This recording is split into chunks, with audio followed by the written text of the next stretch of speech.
नमस्कार। विमल क्लासेस के daily current news programme में आपका स्वागत है। चलिए शुरू करते हैं। 11 सितंबर को भारत और ऑस्ट्रेलिया के बीच 2+2 मंत्री स्तरीय वार्ता किस स्थान पर आयोजित की गई? नई दिल्ली। नई दिल्ली में हुई बैठक में उद्घाटन संबोधन में डॉक्टर एस जयशंकर ने कहा कि यह बैठक ऐसे कठिन समय में हो रही है जब महामारी के साथ ही भौगोलिक राजनीतिक परिवेश भी तेजी से बदल रहा है। उन्होंने कहा कि दोनों देशों में समान विचारधारा वाले देशों से समुचित तालमेल करके भारत प्रशांत क्षेत्र में शांति, स्थिरता और समृद्धि लाने की पक्की व्यवस्था करनी चाहिए।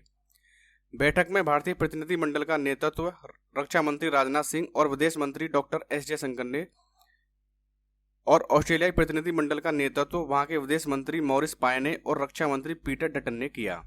पिछले वर्ष जून में भारत और ऑस्ट्रेलिया के नेताओं के वर्चुअल सम्मेलन में द्विपक्षीय संबंध और सामरिक साझेदारी बढ़ाने के फैसले के बाद यह 2+2 मंत्री स्तरीय बैठक आयोजित की गई। किस राज्य के मुख्यमंत्री विजय रूपाणी ने अपने पद से इस्तीफा दे दिया है? गुजरात। गुजरात के मुख्यमंत्री विजय रूपाणी ने अपने पद से इस्तीफा दे दिया है। उन्होंने राज्यपाल आचार्य देवव्रत से मुलाकात की और उन्हें अपना त्यागपत्र सौंपा। बाद में श्री रूपाणी ने गुजरात के लोगों की सेवा का अवसर दिए जाने के लिए प्रधानमंत्री नरेंद्र मोदी और पार्टी हाईकमान को धन्यवाद दिया। उन्होंने कहा कि प्रधानमंत्री नरेंद्र मोदी के नेतृत्व में गुजरात में विकास प्रक्रिया अधिक ऊर्जा के साथ जारी रहेगी। राज्य में अगले वर्ष दिसंबर से पहले विधानसभा चुनाव होने हैं। रूपाणी हाल के महीनों में अपने पद से इस्तीफा देने वाले भाजपा के चौथे मुख्यमंत्री बन गए हैं। केंद्रीय मंत्री ज्योतिरादित्य सिंधिया ने किस राज्य में मेडिसिन फ्रॉम द स्काई योजना का शुभारंभ किया? तेलंगाना। केंद्रीय नागरिक उड्डयन मंत्री ज्योतिरादित्य सिंधिया ने तेलंगाना के विकाराबाद में मेडिसिन फ्रॉम द स्काई योजना का शुभारंभ किया। इसके तहत वैक्सीन और अन्य औषधियां ड्रोन के जरिए प्राथमिक स्वास्थ्य केंद्रों तक पहुंचाई जाएंगी।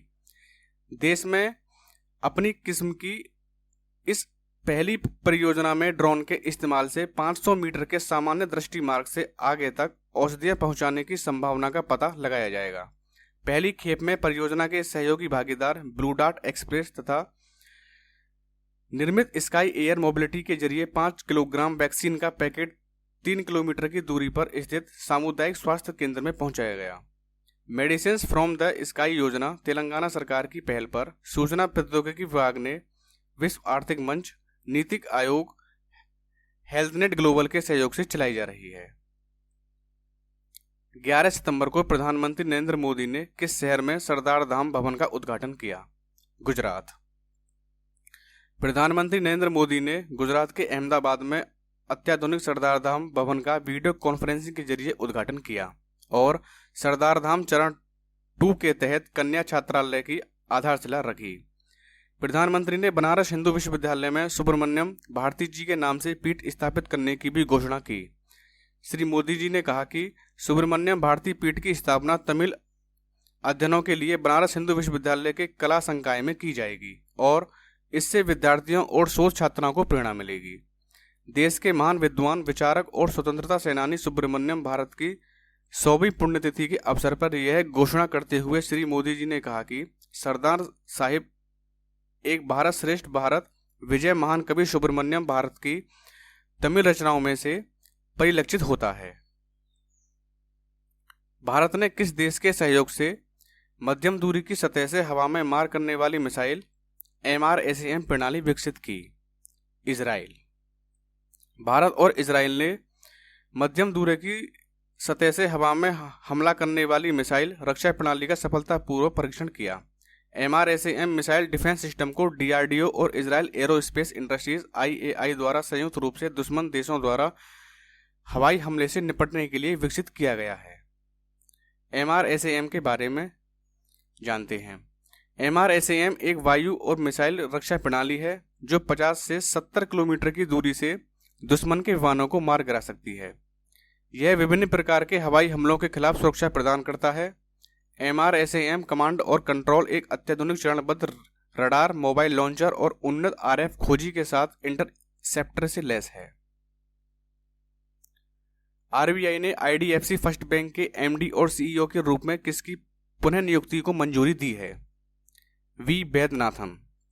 भारतीय रिजर्व बैंक आरबीआई ने आईडीएफसी फर्स्ट बैंक के प्रबंध निदेशक और मुख्य कार्यकारी अधिकारी एमडी और सीईओ के रूप में वी वैद्यनाथन की फिर से नियुक्ति के लिए अपनी मंजूरी दे दी है।